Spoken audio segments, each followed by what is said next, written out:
Welcome back to my YouTube channel Bihar career academy. और इस video में हम बात करेंगे टॉप 25 एमसीक्यू जीके जीएस की जो डेली वीडियो अपलोड होती है। ये डेली वीडियो 12 PM पे अपलोड होती है, तो आप ये वीडियो देखना ना भूलें। इसके लिए चैनल को सब्सक्राइब कर लीजिए और बेल आइकन को ऑल नोटिफिकेशन पे सेट कर दिए, ताकि कोई भी मैं वीडियो अपलोड करूँ तो आपके पास नोटिफिकेशन पहुंच जाए और अपनी स्टडी को बिल्कुल मिस ना करें। तो बिना टाइम वेस्ट किए चलते हैं हम अपने फर्स्ट क्वेश्चन पे और हम जल्दी जल्दी सारे सवालों को देख लेते हैं। तो हमारा फर्स्ट क्वेश्चन है, गौतम बुद्ध ने सर्वाधिक उपदेश कहाँ दिए थे? तो उन्होंने सबसे ज्यादा जो उपदेश है वो श्रावस्ती में दिया था। याद रखिएगा, श्रावस्ती में। ऑप्शन ए बिल्कुल राइट आंसर हो जाएगा। सेकंड क्वेश्चन है, गुप्त वंश ने लगभग कितने सालों तक शासन किया था? तो जो गुप्त वंश थे उन्होंने लगभग 320 ईस्वी से 550 ईस्वी तक शासन किया था, यानी कि 300 वर्षों तक लगभग। इस काल को भारतीय इतिहास का स्वर्ण काल कहा जाता है। याद रखिए, क्वेश्चन पूछता है कि स्वर्ण काल किसे कहा जाता है या स्वर्ण युग। तो इसी को, गुप्त वंश को ही स्वर्ण युग कहा जाता है, जो 302 ईस्वी से 550 ईस्वी, लगभग 300 वर्षों तक। ऑप्शन ए इसका राइट आंसर हो जाएगा। क्वेश्चन नंबर 3 है, इनमें से कौन सा गुप्त शासक लिच्छविली वंश की राजकुमारी से विवाह कर लिया था? इसका सही जवाब रहेगा चंद्रगुप्त प्रथम। गुप्त वंश के मतलब चंद्रगुप्त प्रथम ने विवाह किया था। किसने? तो चंद्रगुप्त प्रथम ने। ऑप्शन बी बिल्कुल राइट आंसर हो जाएगा। और याद रखिएगा, चंद्रगुप्त जो प्रथम थे वो गुप्त वंश के तीसरे शासक थे।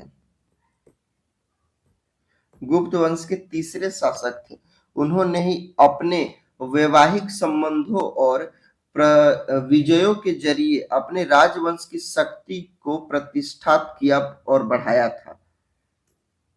क्वेश्चन नंबर 4 है, गौतम बुद्ध ने अपना पहला प्रवचन कहाँ दिया था? इसका सही जवाब रहेगा सारनाथ में। याद रखिएगा, यूपी के बनारस सारनाथ में उन्होंने अपना पहला उपदेश दिया था, और यह उपदेश उन्होंने पाली भाषा में दिया था। याद रखिएगा, पाली भाषा में उन्होंने यह उपदेश दिया था।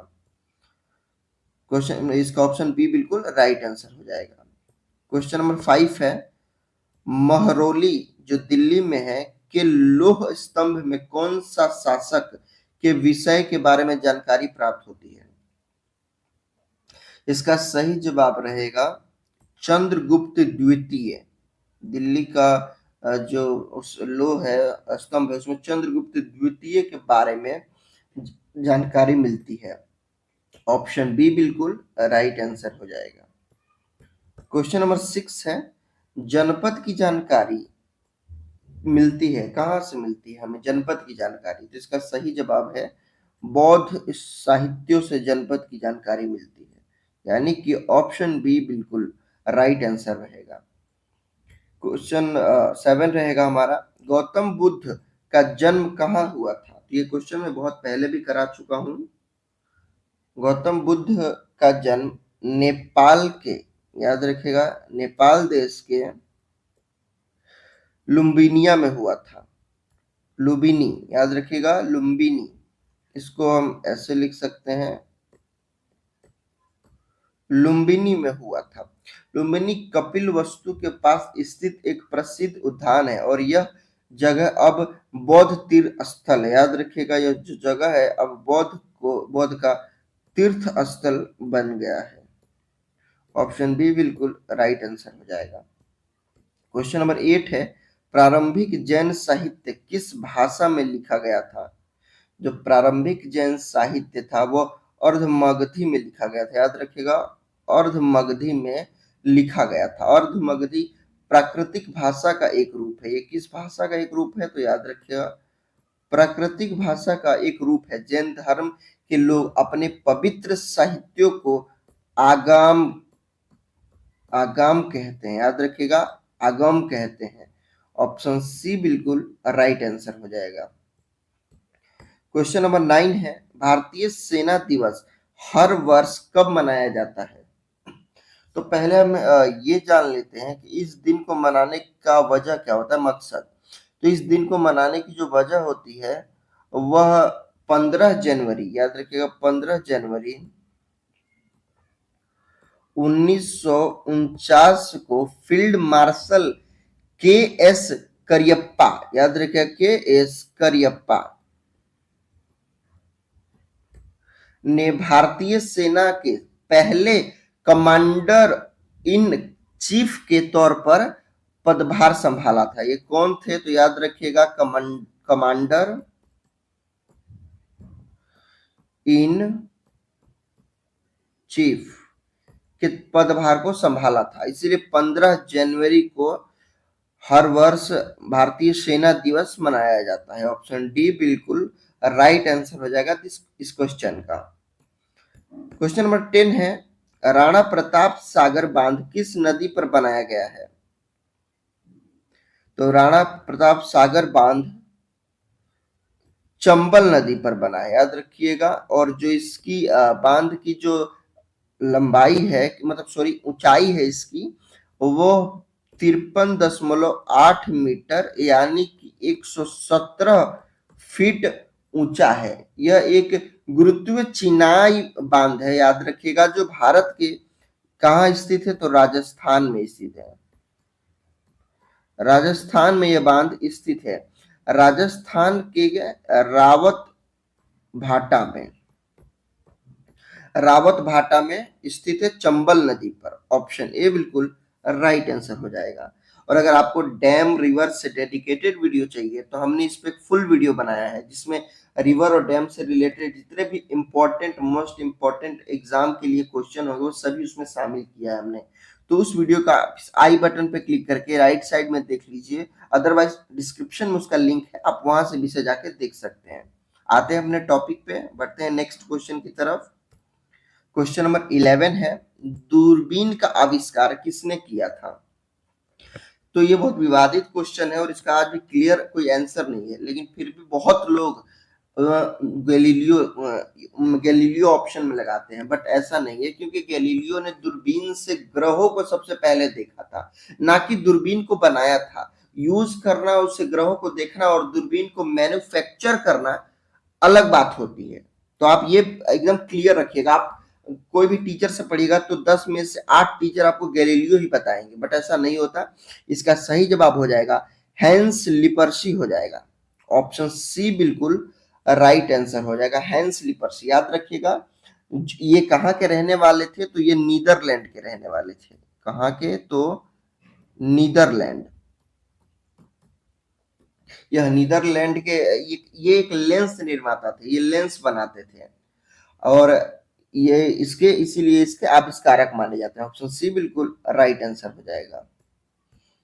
क्वेश्चन नंबर 12 है, भारत में रेल सेवा की शुरुआत किस वर्ष हुई थी?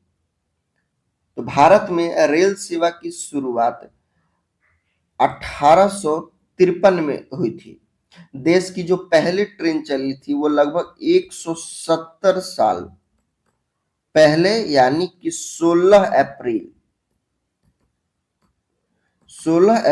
1853 को शुरू हुई थी। देश में पहली ट्रेन तत्कालित बंबई, याद रखिएगा, बंबई के बोरी बंदर से लेकर ठाणे तक चली थी, ठाणे के बीच चली थी। ऑप्शन सी बिल्कुल क्लियर। आपको क्लियर हो रहा होगा कि जो भी अगर डाउट हो तो आप कमेंट में पूछ सकते हैं।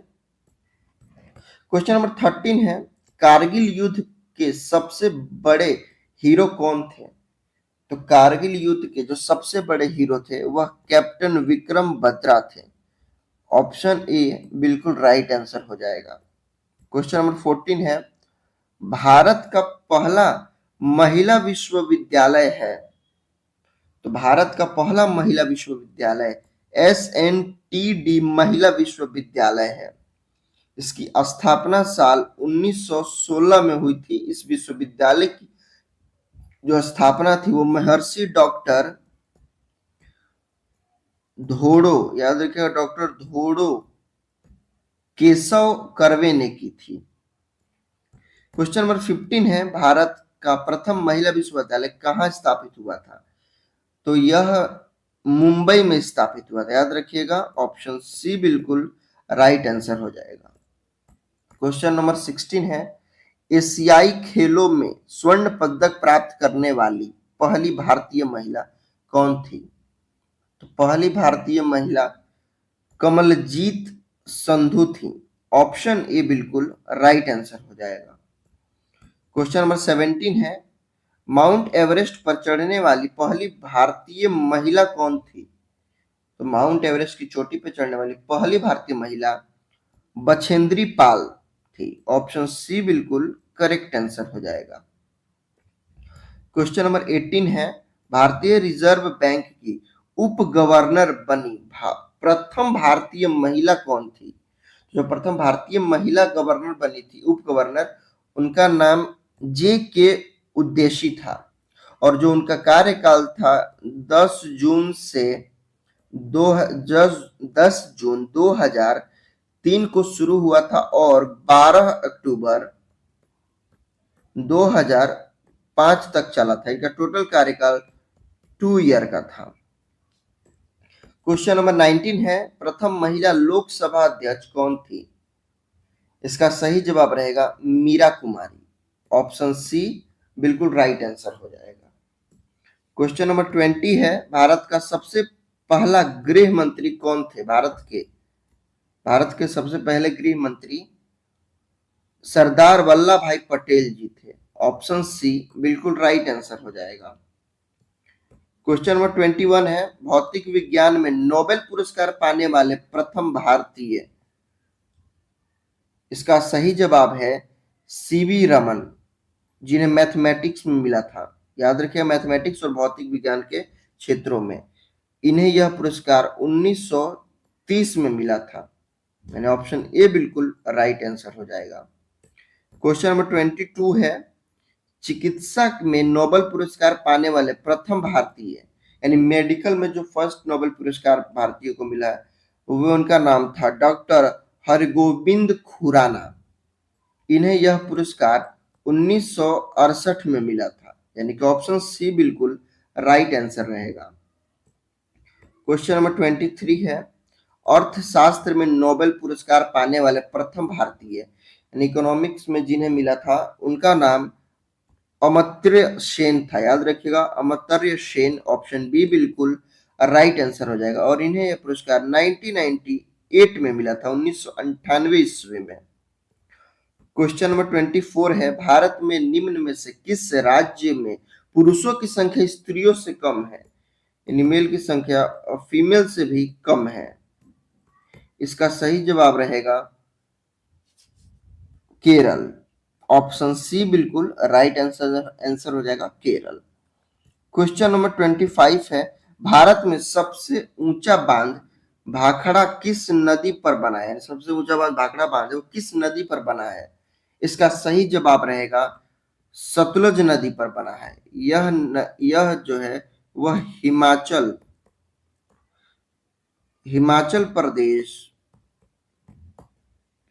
प्रदेश के बिलासपुर जिले में स्थित है, यानी कि ऑप्शन बी बिल्कुल राइट आंसर हो जाएगा। ये आपके लिए यहाँ पर ये टेस्ट क्वेश्चन है, तो अगर अपने वीडियो पूरी ध्यान से देखी होगी तो आप इसका आंसर कमेंट में जरूर बता पाएंगे। वीडियो पसंद आई होगी तो वीडियो को लाइक करके चैनल को सब्सक्राइब कर दीजिए और वीडियो को अपने फ्रेंड्स के पास जरूर शेयर कीजिएगा ताकि उनकी भी इससे हेल्प हो पाए। और यहाँ पर जो डैम और रिवर वाला जो वीडियो था वो आपको यहाँ शो हो रहा होगा, आप वो भी देख सकते हैं। जो डेडिकेटेड हमने जो महत्वपूर्ण क्वेश्चन है रैम और मतलब डैम और रिवर पे, बांध और नदियां पर जितने महत्वपूर्ण सवाल बन सकते हैं वो सबको उसमें हमने शामिल किया है, तो आप इसे भी यहाँ देख लीजिए। और वीडियो देखने के लिए थैंक्स। मिलेंगे हम नेक्स्ट वीडियो में नेक्स्ट टॉपिक के साथ।